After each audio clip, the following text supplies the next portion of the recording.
സാന്നിധ്യം. ഓരോ ജീവിത നിമിഷങ്ങളെല്ലാം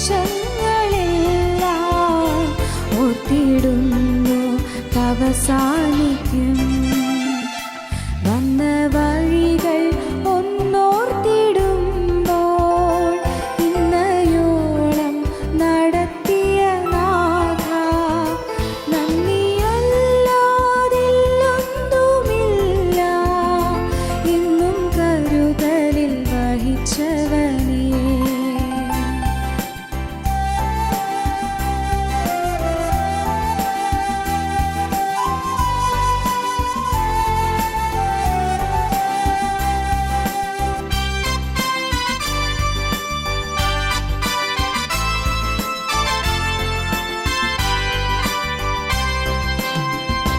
മനോവ്യഥകൾ നീ എന്നും കണ്ടു, മനസ്സലിഞ്ഞു ദയ കാട്ടി നീ. മനോവ്യഥകൾ നീ എന്നും കണ്ടു, മനസ്സലിഞ്ഞു ദയ കാട്ടി നീ. ഇരുളേറും പാതയിലെല്ലാം ഇതുവരെയും താങ്ങിയല്ലോ. ഇരുളേറും പാതയിലെല്ലാം ഇതുവരെയും താങ്ങിയല്ലോ. ഞങ്ങളും ക്രൂശിക്കപ്പെട്ട ക്രിസ്തുവിനെ പ്രസംഗിക്കുന്നു. ദൈവത്തിന് സ്തോത്രം. നമ്മുടെ ചിന്താവിഷയം ദൈവ ഇഷ്ടം എന്നുള്ളതാണ്. ദൈവത്തിൻ്റെ ഇഷ്ടം. തെസ്സലോനിക്കർക്ക് എഴുതിയ 1-ാമത്തെ ലേഖനം 4-ാം അധ്യായത്തിൽ നാം വായിച്ചു. ദൈവത്തിൻ്റെ ഇഷ്ടമോ നമ്മുടെ ശുദ്ധീകരണം തന്നെ. ശുദ്ധീകരണം. ദൈവത്തിൻ്റെ ഇഷ്ടമോ നമ്മുടെ ശുദ്ധീകരണം തന്നെ. ദൈവം എല്ലാ കാലത്തും തൻ്റെ ഭക്തന്മാരെ ശുദ്ധീകരിച്ചിരുന്നു. കർത്താവ് തൻ്റെ തൃക്കരങ്ങൾ ഉപയോഗിക്കാൻ ആഗ്രഹിക്കുന്നവരെ കർത്താവ് കഴുകിയിരുന്നു, വിശുദ്ധീകരിച്ചിരുന്നു. ഒരു ദിവസം കൊടുങ്കാറ്റ് പോലെയാണ് ഏലിയ പ്രവാചകൻ ആഹാബ് രാജാവിൻ്റെ കൊട്ടാരത്തിലേക്ക് ചെന്നത്. ശക്തമായി വീശുന്ന കൊടുങ്കാറ്റ് പോലെ പ്രവാചകൻ ചെന്നു. രാജാവ് പെട്ടെന്ന് അമ്പരന്ന് പോയി. ആഹാബ് രാജാവ് വിഗ്രഹാരാധിയായിരുന്നു, ദൈവദോഷിയായിരുന്നു. പ്രവാചകനോ സത്യമായും ദൈവത്തിൻ്റെ പ്രവാചകനായിരുന്നു, ജീവനുള്ള ദൈവത്തിൻ്റെ പ്രവാചകൻ. ആഹാബ് രാജാവിന് ഏലിയാവിൻ്റെ പേര് കേൾക്കുമ്പോൾ തന്നെ പേടിയായിരുന്നു. പാപത്തെ നിശിതമായും കർക്കശമായും എതിർത്തിരുന്നയാളാണ് പ്രവാചകൻ. കാരണം ദൈവഭക്തനായിരുന്നല്ലോ. രാജാവോ പാപത്തിലും വിഗ്രഹാരാധനയിലും രസിച്ചിരുന്നയാളാണ്. രാജാവിനെ തിന്മയിലേക്ക് പ്രേരിപ്പിക്കുന്ന ഒരു സ്ത്രീയായിരുന്നു രാജാവിൻ്റെ ഭാര്യ ഈസബേൽ. വിഗ്രഹാരാധനയിലേക്ക് രാജാവിനെ പ്രേരിപ്പിക്കുന്ന ഒരു സ്ത്രീ. രാജാവ് കൊട്ടാരത്തിൽ സിംഹാസനത്തിൽ ഇരിക്കുകയായിരുന്നു. അപ്പോഴാണ് പ്രവാചകൻ കടന്നു ചെല്ലുന്നത്. ചെന്നപാടെ പ്രവാചകൻ കൈവിരൽ രാജാവിന് നേരെ ചൂണ്ടി, ഞാൻ സേവിച്ച് നിൽക്കുന്ന യഹോവയാണ്. രാജകുമാർ 17 അധ്യായം 1 വാക്യം. എന്നാൽ ഗിലെയാദിലെ തിസ്ബിയിൽ നിന്നുള്ള തിസ്ബിനായ ഏലിയാവ് ആഹാബിനോട്, ഞാൻ സേവിച്ചു നിൽക്കുന്ന ഇസ്രായേലിൻ്റെ ദൈവമായ യഹോവയാണ്, ഞാൻ പറഞ്ഞല്ലാതെ ഈ ആണ്ടുകളിൽ മഞ്ഞും മഴയും ഉണ്ടാകിയില്ല എന്ന് പറഞ്ഞു. ദൈവത്തിന് സ്തോത്രം. ഞാൻ സേവിച്ച് നിൽക്കുന്ന യഹോവയാണ്, ഞാൻ പറഞ്ഞല്ലാതെ ഈ ആണ്ടുകളിൽ മഞ്ഞും മഴയും ഉണ്ടാകുകയില്ല. എന്തൊരു ധിക്കാരമാണ് ഈ മനുഷ്യൻ പറയുന്നത്. രാജാവിന് ഒട്ടും രസിച്ചില്ല. അല്ലെങ്കിൽ തന്നെ ഈ പ്രവാചകനെ ഏലിയാവിനെ രാജാവിന് ഇഷ്ടമില്ല, ദേഷ്യമാണ്. കാരണം രാജാവിൻ്റെ പക്ഷം പിടിച്ച് പറയുന്നവനല്ല, മുഖഭാവം നോക്കുന്നവനല്ല, മുഖപക്ഷമുള്ള ആളല്ല.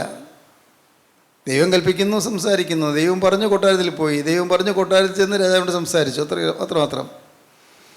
ദൈവത്തിൻ്റെ അരുളപ്പാട് പ്രസ്താവിക്കുന്ന പ്രവാചകനാണ് ഏലിയ പ്രവാചകൻ. ഈ പ്രവാചകനെ ദൈവം കർമ്മേൽ മലയുടെ മുകളിൽ തീയിറക്കാൻ ഉപയോഗിക്കാൻ പോവുകയാണ്. വലിയൊരു ശുദ്ധീകരണം ആവശ്യമാണ് പ്രവാചകന്, വലിയ ശുദ്ധീകരണം ആവശ്യമാണ്. കർമ്മേൽ ഗിരിയുടെ മുകളിൽ ഈ പ്രവാചകനെ കൊണ്ട് തീയിറക്കാനാണ് ദൈവം ആഗ്രഹിക്കുന്നത്, അത്ഭുതം പ്രവർത്തിക്കാനാണ് ആഗ്രഹിക്കുന്നത്. ഞാൻ ആശയോട് പറയട്ടെ, നിങ്ങൾ ഓരോരുത്തരെ കൊണ്ടും ചില അത്ഭുതങ്ങൾ ചെയ്യാൻ ദൈവം ആഗ്രഹിക്കുന്നുണ്ട്. നിങ്ങൾ ഓരോരുത്തരെ കൊണ്ടും ചില അത്ഭുതങ്ങൾ, ചില അതിശയങ്ങൾ എന്നെക്കൊണ്ടാവില്ല നിങ്ങൾ വിചാരിക്കരുത്, എന്നെക്കൊണ്ടാകാനിടയില്ല എന്ന് വിചാരിക്കരുത്. കർമ്മേൽ ഗിരിയുടെ മുകളിലേക്ക് പോകുന്നതിന് മുൻപ് ഏലിയാവിന് അനേകം പരിശോധനകൾ നേരിടേണ്ടിയിരുന്നു. ശുദ്ധീകരണം കൂടാതെ കർമ്മേൽ ഉയരാൻ പറ്റുകയില്ല. ശുദ്ധീകരണം കൂടാതെ കർമ്മേൽഗിരിയുടെ മുകളിലേക്ക് ഉയരാൻ പറ്റുകയില്ല. ദൈവത്തിന് സ്തോത്രം. വലിയൊരു കഴുകൽ ആവശ്യമാണ്, വലിയൊരു രൂപാന്തരം ആവശ്യമാണ്. രാജാവ് ഞെട്ടിപ്പോയി പ്രവാചകൻ പറഞ്ഞ വാക്ക് കേട്ട്. ഞാൻ പറഞ്ഞല്ലാതെ ഈ ആണ്ടുകളിൽ മഞ്ഞോ മഴയോ ഉണ്ടാകുകയില്ല എന്ന്. എന്തൊരു ധിക്കാരപൂർവമായ വാക്കാണ്. പ്രവാചകൻ അത് പറഞ്ഞു, ഇറങ്ങിപ്പോയി. രാജാവ് വാളെടുക്കാൻ തുടങ്ങുമ്പോഴേക്കും പ്രവാചകൻ പോയി കഴിഞ്ഞു. രാജാവ് പട്ടാളക്കാർ വിളിക്കാൻ തുടങ്ങിയപ്പോഴേക്കും പ്രവാചകൻ പോയി കഴിഞ്ഞു. പട്ടാളക്കാർ ഇങ്ങനെ ഓടി നടക്കുകയാണ്. എവിടെയാണ് ഈ ഏലിയാവ്? എവിടെയാണ്? കൊല്ലാൻ തന്നെയാണ്. കൊട്ടാരത്തിൽ വന്ന ഈ ധിക്കാരം പറഞ്ഞ പ്രവാചകനെ നീ ജീവിച്ചിട്ട് കാര്യമില്ല. ദൈവം പ്രവാചകനോട് പറഞ്ഞു, നീ കെരീത്ത് തോട്ടിൻ്റെ അരികെ പോയി ഒളിച്ചിരിക്കുക. സ്തോത്രം. കെരീത്ത് തോട്. നാട്ടിൽ മഴയില്ല, മഴ പെയ്യുന്നില്ല, തോടിൽ വെള്ളം വറ്റി വരുന്നു. വറ്റുന്ന കെരീത്തിൻ്റെ വക്കിൽ ഈ പ്രവാചകനെ ദൈവം ഒളിച്ചിരിക്കാൻ പറഞ്ഞ് അവിടെ ഇരുത്തി. അവിടെ കുറ്റിക്കാടുകളേ ഉള്ളൂ. കെരീത്തിൻ്റെ ചുറ്റുപാട് കുറ്റിക്കാടുകൾ, വലിയ വനമൊന്നുമല്ല. ആ ദേശത്ത് വനമുണ്ട്. ആ വനത്തിലെല്ലാം പട്ടാളക്കാർ, രാജാവിൻ്റെ സേവകന്മാർ പ്രവാചകനെ അന്വേഷിച്ച് നടക്കുകയാണ്. എവിടെയാണ് ഒളിച്ചിരിക്കുന്നത്? അവിടെ പല ഗുഹകളുണ്ട്. ഗുഹകളിൽ നോക്കി, എങ്ങും കാണുന്നില്ല. പക്ഷേ ആരും പ്രതീക്ഷിക്കാത്ത കുറ്റിക്കാടുകളുടെ മറവിൽ പ്രവാചകൻ ഒളിച്ചിരിക്കുകയാണ്. നിങ്ങളൊന്ന് ചിന്തിക്കൂ. ദൈവത്തിന് സ്തോത്രം. ഞാൻ ചിന്തിച്ചു, പ്രവാചകൻ ഇത്ര നേരമാണ് ഇങ്ങനെ ഒളിച്ചിരിക്കുന്നത്. പ്രവാചകൻ ഇരിക്കാനൊരു ഇരിപ്പിടമില്ലല്ലോ. വെറും തറയിലോ, വെറും മണ്ണിലോ, ചരൽക്കല്ലുകളുള്ള മണ്ണിലോ പ്രവാചകൻ അങ്ങോട്ട് മുട്ടിമേലിരിക്കുകയായിരിക്കുമോ? ഞാൻ അങ്ങനെ ചിന്തിച്ചു പോയി. പ്രവാചകൻ ഒരുപക്ഷെ ആ ചരൽക്കല്ലുകളെല്ലാം വരണ്ടി അതെല്ലാം മാറ്റി അവിടെ ഒളിച്ച് പാത്തിരിക്കുകയായിരിക്കും. പക്ഷേ ദൈവം പറഞ്ഞു, ഇവിടെ നിന്നെ പോറ്റേണ്ടത് ഞാൻ കാക്കയോട് കൽപ്പിച്ചിട്ടുണ്ട്. കാക്ക മനുഷ്യരുടെ കയ്യിലുള്ള ആഹാരം അപഹരിച്ചെടുക്കുന്ന ഒരു ജീവിയാണ്. കാക്ക ആഹാരം കൊണ്ട് തരുമെന്ന്, അപ്പവും ഇറച്ചിയും കൃത്യസമയത്ത്. ദൈവത്തിന് സ്തോത്രം. ഈ കരഞ്ഞു വരുന്ന കാക്കയെ കാണാതിരിക്കുമ്പോൾ എന്നൊരു പാട്ടുണ്ടല്ലോ, അതിമനോഹരമായൊരു പാട്ട്. കരഞ്ഞു വരുന്ന കാക്കയെ കാണാതിരിക്കുമ്പോൾ പ്രവാചകൻ അമ്പരപ്പിലാവുന്ന സമയം. എന്നും വരേണ്ട സമയത്ത് കണ്ടില്ല. കാക്ക കരഞ്ഞു വരുന്നു. എങ്ങനെയാണ് കാക്ക ഈ അപ്പു ഇറച്ചിയും കൊണ്ടുവന്നത് നമുക്കറിയാൻ പാടില്ല. എവിടെ നിന്നാണ് കാക്കയ്ക്ക് ഈ അപ്പു ഇറച്ചി കിട്ടിയത് നമുക്കറിയാൻ പാടില്ല. അപ്പു ഇറച്ചി കിട്ടിയാൽ വിട്ടുകൊടുക്കുന്ന ജീവിയല്ല കാക്ക. പക്ഷേ ഈ അപ്പു ഇറച്ചി പ്രവാചകന് കൊടുക്കുന്നു. എങ്ങനെയാണ് ഈ കാക്ക കൊണ്ടുവന്നത്? എങ്ങനെയായിരിക്കാം? ആർക്കറിയാം? നമുക്ക് മനസ്സിലാവുകയില്ല. ദൈവത്തിന് സ്തോത്രം. പാടാം. കെരീത്തു തോട്ടിലെ വെള്ളം വറ്റിത്തീരുമ്പോൾ കരഞ്ഞു വരുന്ന കാക്കയെ കാണാതിരിക്കുമ്പോൾ, കെരീത്തു തോട്ടിലെ വെള്ളം വറ്റിത്തീരുമ്പോൾ കരഞ്ഞു വരുന്ന കാക്കയെ കാണാതിരിക്കുമ്പോൾ, സാരഫാത്തിൻ സമൃദ്ധി തന്നു പോറ്റി പുലർത്തുന്ന ദൈവമേ, നിൻ കരുതലോർത്തു സ്തോത്രം ചെയ്യും ഞാൻ. സാരഫാത്തിൻ സമൃദ്ധി തന്നു പോറ്റി പുലർത്തുന്ന ദൈവമേ, നിൻ കരുതലോർത്തു സ്തോത്രം ചെയ്യും ഞാൻ. അമർത്തി ഉണ്ടായിരുന്നൊരു കാലം ഉണ്ടായിരുന്നു കെരീത്തിൽ. വെള്ളം ധാരാളം ഉണ്ടായിരുന്നു. പക്ഷേ ആ വെള്ളം വറ്റി വരുന്നു. ആരോഗ്യം വറ്റി വരുന്നു. ജനപിന്തുണ കുറഞ്ഞു വരുന്നു. ആളുകളുടെ സ്നേഹം കുറഞ്ഞു വരുന്നു.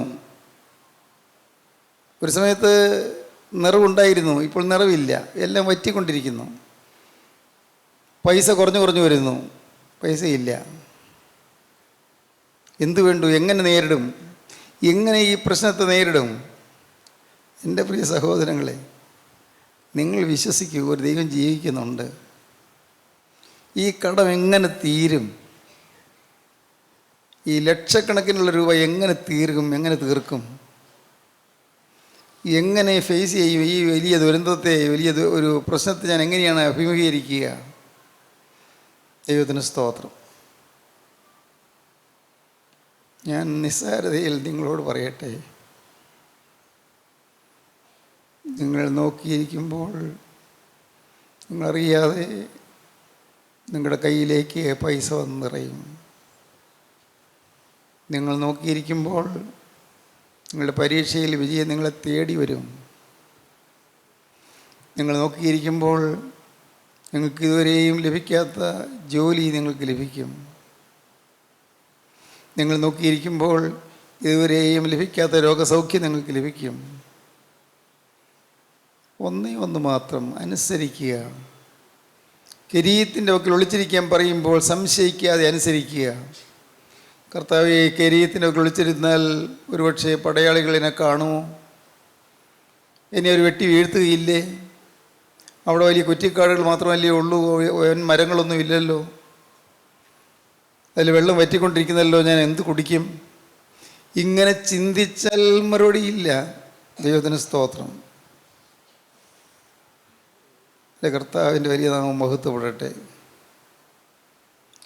ഞാൻ അനുഭവത്തോട് ചേർത്ത് പറയട്ടെ, വലഞ്ഞുപോയ സമയങ്ങളുണ്ട്. എന്തു വേണ്ടെന്നറിയാതെ വിഷമിച്ച അവസരങ്ങളുണ്ട്. എങ്ങനെയാണ് മുന്നോട്ട് പോകേണ്ടതെന്നറിയാതെ ഞാൻ ഭാരപ്പെട്ട അവസരങ്ങളുണ്ട്. ദൈവത്തിന് സ്തോത്രം, ദൈവത്തിന് സ്തോത്രം. ഞാൻ ലേക്ഷർ ഹോസ്പിറ്റലിൽ കിടക്കുമ്പോൾ അന്ന് മരണത്തെ മുഖാമുഖം കണ്ടു. എനിക്ക് തോന്നുന്നത് ഞാൻ അങ്ങേലോകം കണ്ടു എന്നാണ്. അങ്ങേലോകം കണ്ടു, അവിടെ നിന്നുകൂടി ഞാൻ ദൈവത്തെ സ്തുതിച്ചു എന്നാണ്. ഒരു ഘോഷയാത്ര ഞാൻ കണ്ടു എന്നാണ്. ഞാൻ പക്ഷേ തിരികെ പോന്നു. എൻ്റെ കർത്താവ് തിരികെ കൊണ്ടുവന്നു. എല്ലാവരുടെയും പ്രതീക്ഷ അസ്തമിച്ചു പോയിരുന്നു. യേശോറിൽ എന്നെ നോക്കിയ ഡോക്ടേഴ്സ് അന്ന് പറഞ്ഞു, കാര്യം ഗൗരവമാണ്, ക്രിട്ടിക്കലാണ്, നിങ്ങൾ മക്കളെല്ലാവരും ഇവിടെ ഉണ്ടായിരിക്കണമെന്ന്. സ്തോത്രം. ഞാനൊന്നും അറിയുന്നില്ല. ഞാൻ മരിച്ചു കിടക്കുകയാണോ അതോ ബോധാവസ്ഥയിലാണോ എനിക്ക് അറിഞ്ഞുകൂടാ. ദൈവത്തിന് സ്തോത്രം, ദൈവത്തിന് സ്തോത്രം. അനേകം ദൈവമക്കൾ പ്രാർത്ഥിച്ചു, അനേകം ദൈവമക്കൾ.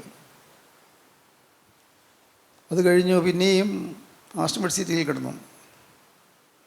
ഡോക്ടേഴ്സ് ഞങ്ങളുടെ ഇളയ മകൻ തോമസിനെയും ആലീസിനെയും വിളിച്ച് പറഞ്ഞു, ഞങ്ങളുടെ പിടി വിട്ടുപോയി, പ്രതീക്ഷയ്ക്ക് വകയില്ല. തോമസ് ചോദിച്ചു, ഡോക്ടർ പറയുന്നതിൻ്റെ അർത്ഥം എന്താണ്? അറിയിക്കേണ്ടവരെ എല്ലാം അറിയിച്ചുള്ളൂ, നിങ്ങൾ പിള്ളേരെല്ലാവരും ഉണ്ടായിരിക്കണം. ദൈവത്തിന് സ്തോത്രം, ദൈവത്തിൻ്റെ വലിയ നാമം മഹത്വപ്പെടട്ടെ. അവിടെ നിന്ന് കർത്താവ് എന്നെ എടുത്തുകൊണ്ട് പോന്നു. കർത്താവ് എന്നെ എഴുന്നേൽപ്പിച്ചു. ഒന്നും പ്രതീക്ഷിച്ചതൊന്നുമല്ല. ഈ കരിയത്ത് പറ്റിയെന്ന് വരാം. ഒറ്റുന്ന കരിയത്തിൻ്റെ വക്കിലിരുന്ന് ഏങ്ങലടിച്ച് പ്രവാചകൻ കരഞ്ഞു. കരിയത്ത് പറ്റുന്നല്ലോ കർത്താവേ എന്ന് പറഞ്ഞ് കരഞ്ഞു. നീ പറഞ്ഞിട്ടല്ലേ ഞാൻ ഇവിടെ വന്നിരുന്നത് എന്ന് പറഞ്ഞു. ഇവിടെ ഇരിക്കാൻ നീ പറഞ്ഞിട്ടല്ലേ ഞാൻ ഇവിടെ വന്നിരുന്നത്. കാക്ക പൂമറച്ചിയും കൊണ്ട് തരുന്നുണ്ട്, കൃത്യമായി തരുന്നുണ്ട്. പക്ഷേ ഈ കരിയത്തിൽ വെള്ളം വറ്റുന്നല്ലോ, ഞാൻ എന്ത് കുടിക്കും? സ്തോത്രം.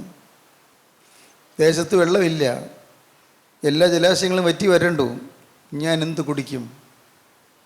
ദൈവത്തിന് സ്തോത്രം, ദൈവത്തിൻ്റെ വലിയ നാമം മഹത്വപ്പെടട്ടെ. പ്രവാചകൻ ഇരുന്ന് കരയുകയാണ്. കരിയത്തിൻ്റെ വക്കിൽ ഇരിപ്പ് ഒരു വേദനാകരമായ ഇരിപ്പല്ലേ? ഒന്ന് ഓർത്തു നോക്കൂ. ആരോഗ്യം വറ്റിക്കൊണ്ടിരിക്കുന്നു, പൈസ കുറഞ്ഞുകൊണ്ടിരിക്കുന്നു, കടം പെരുകിക്കൊണ്ടിരിക്കുന്നു, എതിർപ്പുകൾ പെരുകിക്കൊണ്ടിരിക്കുന്നു. ആരും സഹായമില്ലാതിരിക്കുന്നു. എല്ലാവരും സഹായിക്കുന്നു. പ്രതീക്ഷിച്ചവരെല്ലാം എതിരാളികളായി മാറുന്നു. ദൈവത്തിന് സ്തോത്രം, ദൈവത്തിന് സ്തോത്രം. സ്നേഹിപ്പാൻ ആരും ഇല്ലാതിരിക്കുന്നു. അങ്ങനെ വരുമോ? വരാം. പലരും തെറ്റിദ്ധരിക്കുന്നു. അങ്ങനെ വരാം. ദൈവത്തിന് സ്തോത്രം, ദൈവത്തിന് സ്തോത്രം. എന്നാൽ എല്ലാം ശരിയായി ധരിക്കുന്ന ഒരാൾ മുകളിൽ നോക്കിക്കൊണ്ടിരിക്കുന്നുണ്ട്. ഏലിയാവേ, നിന്നോട് കരീത്തിൻ്റെ വക്കിൽ ഒളിച്ചിരിക്കാൻ പറഞ്ഞവൻ നിൻ്റെ കാര്യം അന്വേഷിക്കും. ഈ കരീത്തിൽ വെള്ളം വറ്റിയാൽ ഒരു ശരത്ത് നിനക്ക് വേണ്ടി ഒരുക്കുന്നുണ്ട്, നീ ഭയപ്പെടേണ്ട. ദൈവത്തിന് സ്തോത്രം. ഏലിയാവിനോട് ദൈവം പറഞ്ഞു, ഏലിയാവേ, നീ എഴുന്നേറ്റ് സാരഫാത്തിലേക്ക് പോക. ദൈവത്തിന് സ്തോത്രം, ദൈവത്തിന് സ്തോത്രം. അവിടെ നിന്നെ പോറ്റുവാൻ ഒരു വിധവയോട് കൽപ്പിച്ചിട്ടുണ്ട്. ദൈവത്തിൻ്റെ വലിയ നാമം മഹത്വപ്പെടട്ടെ. നിനക്ക് ഒരു വഴി ദൈവം കാണിച്ചു തരുന്നുണ്ട്, ഒരു പോം വഴി ദൈവം തരുന്നുണ്ട്. നീ സാരഫാത്തിലേക്ക് പോക. ഏലിയാവ് എഴുന്നേറ്റു. ആരോഗ്യം നല്ലപോലുണ്ട്. കാരണം എന്നും അപ്പുകർച്ചയല്ലേ തിന്നുന്നത്, നല്ല ആരോഗ്യമുണ്ട്. കാക്ക കൊണ്ടുവരുന്ന ആഹാരമല്ലേ എന്നും കഴിക്കുന്നത്. ഏലിയാവ് വന്ന് നോക്കുമ്പോൾ കാക്ക വരുന്നില്ല. ഏലിയാവ് മനസ്സിലായി, ഇനി ഇവിടെ നിൽക്കേണ്ട ആവശ്യമില്ല. ദൈവം പറഞ്ഞു പോവുക എന്ന്. പോവുക തന്നെ. ഏലിയാവ് സരപ്തിയിലേക്ക് പോയി. ദൈവത്തിന് സ്തോത്രം, ദൈവത്തിൻ്റെ വലിയ നാമം മഹത്വപ്പെടട്ടെ. ഒരു വഴി അടഞ്ഞാൽ വേറൊരു വഴി ദൈവം തുറക്കും. നിങ്ങൾ വിശ്വസിക്കൂ. ദൈവത്തിന് സ്തോത്രം. പ്രതീക്ഷിക്കാത്ത ഒരു വഴി ദൈവം തുറന്നു തരും. ഒരു വഴി അടഞ്ഞു എന്ന് വരാം, ഒരു വാതിൽ അടഞ്ഞു എന്ന് വരാം, അതുവരെ സ്നേഹിച്ചവർ മാറിപ്പോയി എന്ന് വരാം, അതുവരെ താങ്ങിയവർ കൈവലിച്ചു എന്ന് വരാം. ദൈവത്തിന് സ്തോത്രം, ദൈവത്തിന് സ്തോത്രം.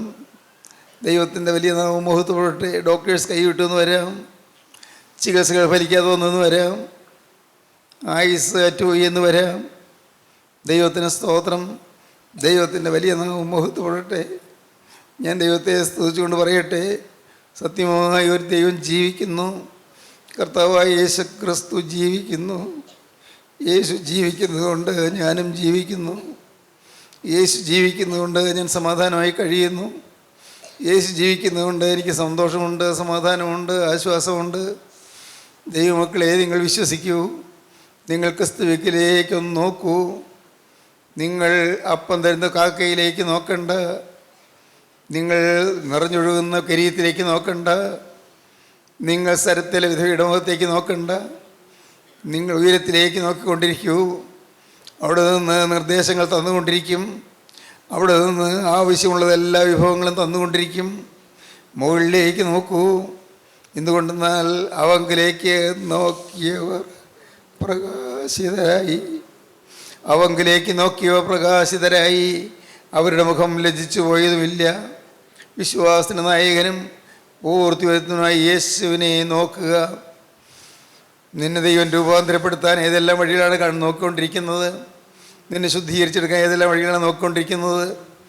നിന്നെ കർമ്മയിലേക്ക് ഉയർത്തിക്കൊണ്ടുപോകാൻ ഏതെല്ലാം വഴികളാണ് നോക്കിക്കൊണ്ടിരിക്കുന്നത്. കർമ്മയിൽ വിഗ്രഹാരാധികൾ മധ്യത്തിൽ സത്യസാക്ഷിയായി നിൽപ്പാൻ ഏതെല്ലാം വഴികളാണ് ദൈവം നോക്കിക്കൊണ്ടിരിക്കുന്നത്. നിന്നെ ദൈവം ഉയർത്തിക്കൊണ്ടുപോകാൻ ഒരുങ്ങുകയാണ്. കർമ്മയിലെ ഔന്നത്യങ്ങളിലേക്ക് നിന്നെ കൊണ്ടുപോയിട്ട് അവിടെ വിഗ്രഹാരാധികളുടെ മുമ്പിൽ നിന്റെ തല ഉയർത്തിപ്പിടിക്കാൻ സ്വർഗത്തിലെ ദൈവം പരിപാടികൾ തയ്യാറാക്കുകയാണ്.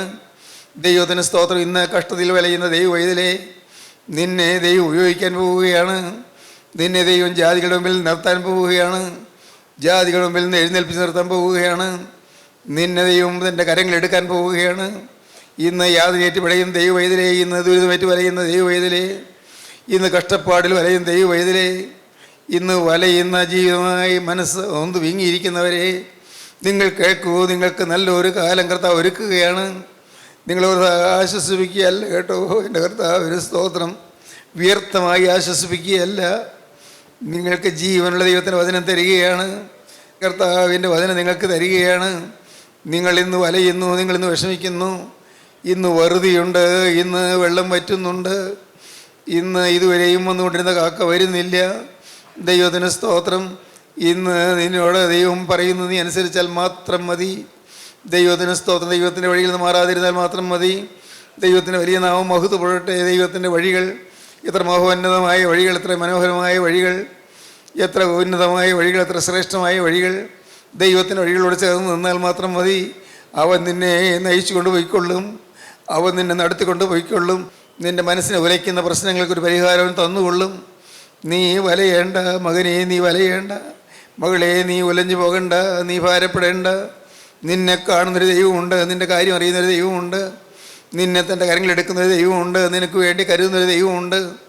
അവനിതാ നിൻ്റെ അരികത്തേക്ക് മന്ദം വന്ന് വരികയാണ്. അരികത്തേക്ക് വന്ന് നിൻ്റെ മേൽ തൃക്കരം വയ്ക്കാനും തൃക്കരം ഉയർത്തുകയാണ്. ആണിപ്പോഴുള്ള കരം നിൻ്റെ തലമേൽ വയ്ക്കുവാനും ഉയർത്തുകയാണ്. നീ ഒരു വാക്ക് അവനോട് പറയുമോ? കർത്താവേ, നാഥ വറ്റുന്ന തോട്, കർത്താവേ വറ്റുന്ന കരീത്ത്, എൻ്റെ ദൈവമേ കരീത്തിൻ്റെ ചുറ്റുമുള്ളതായ കുറ്റിക്കാടുകൾ, എൻ്റെ കർത്താവേ കാക്ക വരുന്നതും കാത്തിരുന്ന സമയങ്ങൾ, പ്രതീക്ഷിക്കാത്ത വിധത്തിൽ കാക്ക വന്നുകൊണ്ടിരുന്നത് നിറന്നുപോയ അവസരങ്ങൾ, എനിക്ക് തന്നുകൊണ്ടിരുന്നവരുടെ കരം ഇപ്പോൾ തരുന്നില്ല. ഞാൻ വിഷമിക്കുന്ന കർത്താവേ, ഞാൻ ഭാരപ്പെടുന്നു. എനിക്കൊരു താങ്ങും തണലുമായി ആരുമില്ല, എനിക്ക് പറയാൻ ആരുമില്ല, എനിക്ക് സങ്കടം ബോധിപ്പിക്കാൻ ആരുമില്ല, എനിക്ക് ആശ്രയിക്കാൻ ആരുമില്ല. അത് നിനക്കറിയാമല്ലോ. ദൈവത്തിന് സ്തോത്രം. എനിക്ക് ആരുമില്ലെന്ന കാര്യം നിനക്കറിയാമല്ലോ. സ്തോത്രം, സ്തോത്രം, സ്തോത്രം, സ്തോത്രം, സ്തോത്രം, സ്തോത്രം. അപ്പനുണ്ട്, പക്ഷേ അപ്പനുണ്ട് എന്നതിൻ്റെ പ്രയോജനമല്ല, ഉപദ്രവമാണുള്ളത്. നിനക്കറിയാമല്ലോ. അമ്മയുണ്ട്, പക്ഷേ അമ്മയുണ്ട് എന്നുള്ളതിൻ്റെ പ്രയോജനമല്ല, ഉപദ്രവമാണ് ഉണ്ടാകുന്നത്. അത് നിനക്കറിയാമല്ലോ. എന്നും വീട്ടിൽ വഴക്ക്, ബഹളം, കലഹം. കർത്താവേ, നീ എല്ലാം കാണുന്നല്ലോ. ഈ കരീത്തിൽ ഞാൻ മറിഞ്ഞിരിക്കുകയാണ് കർത്താവേ. ഈ കരീത്തിൽ ഞാൻ കഴിയുകയാണ്. ഈ കൈപ്പേറിയ കരീത്തിൻ്റെ വക്കിൽ ഞാൻ ഒളിച്ചിരിക്കുകയാണ്. കരുണയുള്ള കർത്താവേ, ഇപ്പോൾ നാഥ നിൻ്റെ ആണിപ്പാടുള്ള കരം എൻ്റെ തലവേലൊന്ന് വയ്ക്കണമേ. 2000 വർഷം മുൻപ് ഗോകുൽത്തായിലെ കുരിശിൽ ആണിയടിച്ച് തകർന്നതായ ആ കരം ഇന്ന് സജീവമായ കരങ്ങളാണ്. ഇന്ന് ഉയർത്തെഴുന്നേറ്റ് ജീവിക്കുന്ന എൻ്റെ യേശുവിൻ്റെ കരങ്ങളാണ്. യേശു ജീവിക്കുന്നുണ്ട്, ഞാൻ വിശ്വസിക്കുന്നു കർത്താവേ. കാരണം നീ എൻ്റെ തലവേൽ കരം വയ്ക്കുന്നു, നീ ജീവിക്കുന്നു, എനിക്കറിയാം. എൻ്റെ തലവേൽ നിൻ്റെ കരം വയ്ക്കുന്നു, നീ ജീവിക്കുന്നു. യേശുവേ, നീ മൺമറഞ്ഞു പോയവനല്ല, നീ കുരിശിൽ തീർന്നു പോയവനല്ല, നീ ഉയർത്തെഴുന്നേറ്റ് ജീവിക്കുന്നവനാണ്. ഹല്ലേലൂയ. എൻ്റെ യേശുവേ, നീ ജീവിക്കുന്നു. നീ എൻ്റെ വേദനയ്ക്ക് ശമനം തരാൻ ജീവിക്കുന്നു. എനിക്ക് ശുദ്ധീകരണം തന്നുകൊണ്ടിരിക്കുകയാണ്. ഈ യാതനയിൽ കൂടിയെല്ലാം ശുദ്ധീകരണം തരികയാണ്. കർമ്മയിലേക്ക് എന്നെ ഉയർത്തിക്കൊണ്ട് പോവുകയാണ്. കർമ്മേലിൻ്റെ ഔന്നത്യങ്ങളിലേക്ക് എന്നെ കയറ്റിക്കൊണ്ട് പോവുകയാണ്. കർത്താവേ, അത്ഭുതങ്ങളിലേക്ക് എന്നെ നയിക്കാൻ നീ പോവുകയാണ്. നീ അത്ഭുതങ്ങൾ നടത്തി തരികയാണ്. എൻ്റെ കർത്താവേ, എനിക്ക് അറിഞ്ഞുകൂടാത്ത അത്ഭുതങ്ങൾ കാക്ക അപ്പം കൊണ്ടുവന്ന് തരുന്നു.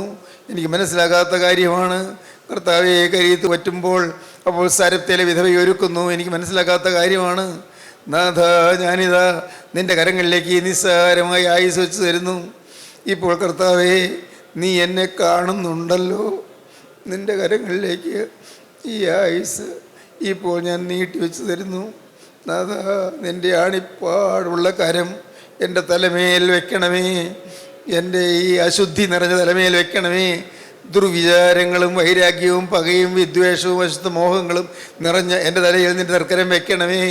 നാഥ, എന്നെ നീ വിശുദ്ധീകരിക്കണമേ. എന്നെ നീ കഴുകിവെടിപ്പാക്കണമേ. തിരക്തത്താൽ എന്നെ ശുദ്ധീകരിക്കണമേ. തിരക്തത്തിൻ്റെ അടയാളം എനിക്ക് തരണമേ. എൻ്റെ കർത്താവേ, അടയാളങ്ങൾ ഒരുത്തിനെയും തൊട്ടുപോകരുത് എന്ന് കൽപ്പിക്കുന്നതായ ദൈവത്തിൻ്റെ വചനം കേട്ടുകൊണ്ട് എഴുന്നേൽപ്പാൻ കൃപ തരണമേ. കർത്താവേ, അനുഗ്രഹിക്കണമേ. പ്രാർത്ഥിക്കൂ, സമർപ്പിക്കൂ. ജീവിതം കർത്താവിൻ്റെ കരങ്ങളിലേക്ക് കൊടുക്കൂ. മരണത്തോളം, ആയുസുള്ള കാലത്തോളം യേശു ക്രിസ്തുവിൻ്റെ ഒരു വിശുദ്ധനായ, ഒരു ശുദ്ധിമതിയായി ഞാൻ ജീവിക്കുമെന്ന് ഉറപ്പുള്ളവർ മാത്രം തൻ്റെ കരങ്ങൾ ഉയർത്തുകയും. ദൈവത്തിന് സ്തോത്രം. ഹല്ലേലൂയ, ഹല്ലേലൂയ, ഹല്ലേലൂയ. മരണത്തോളം യേശു ക്രിസ്തുവിൻ്റെ വിശുദ്ധനായി, യേശു ക്രിസ്തുവിൻ്റെ ശുദ്ധിമതിയായി ഞാൻ ജീവിക്കുമെന്ന് ഉറപ്പുള്ളവർ മാത്രം കരങ്ങൾ ഉയർത്തിയാൽ മതി. ദൈവത്തെ പരീക്ഷിക്കരുത്, ജീവനുള്ള ദൈവത്തെ പരീക്ഷിക്കരുത്. നിങ്ങൾക്ക് ഉറപ്പുണ്ടെങ്കിൽ മാത്രം കരങ്ങൾ ഉയർത്തിയാൽ മതിയല്ലോ. ആരും നിർബന്ധിക്കുകയില്ലല്ലോ. ആരെല്ലാം കരം ഉയർത്തുന്ന ആരും നോക്കുന്നില്ലല്ലോ. യേശു ക്രിസ്തു നോക്കിക്കൊള്ളും. ഹല്ലേലൂയ, ഹല്ലേലൂയ, ഹല്ലേലൂയ, ഹല്ലേലൂയ, ഹല്ലേലൂയ, ഹല്ലേലൂയ, ഹല്ലേലൂയ, ഹല്ലേലൂയ, ഹല്ലേലൂയ, ഹല്ലേലൂയ, ഹല്ലേലൂയ, ഹല്ലേലൂയ, ഹല്ലേലൂയ. എൻ്റെ കരുണയുള്ള കർത്താവേ, ജീവനുള്ള പൊന്നേശുവേ, അവിടുത്തെ മഹത്വമേറിയ സാന്നിധ്യം അവിടെ ഞങ്ങൾക്ക് തന്നതിനായി സ്തോത്രം. ശുദ്ധീകരണത്തിൽ കൂടി ഞങ്ങൾ നടത്തിക്കൊണ്ടിരിക്കുന്നതിനായി സ്തോത്രം. കഷ്ടതകൾ ശുദ്ധീകരണത്തിലുള്ള ഉപാധിയാണെന്ന് മനസ്സിലാക്കി തരുന്നതിനായി സ്തോത്രം. എല്ലാവരെയും വാഴ്ത്തി വിശുദ്ധീകരിക്കണമേ, അനുഗ്രഹിക്കണമേ. എൻ്റെ കരുണയുള്ള കർത്താവിൻ്റെ രണ്ടാമത്തെ വരയിൽ പറന്നു വരുന്ന വിശുദ്ധന്മാരുടെ നിരയിൽ എല്ലാവരെയും യോഗ്യരാക്കി തീർക്കണമേ. യേശുക്രിസ്തുവിൻ്റെ സ്നേഹം നിറഞ്ഞ നാമത്തിൽ പ്രാർത്ഥിക്കുന്ന കൃപയോടെ കേൾക്കണമേ. ആമീൻ. സ്തോത്രം. കരങ്ങളെ താഴ്ത്തിയിടുക.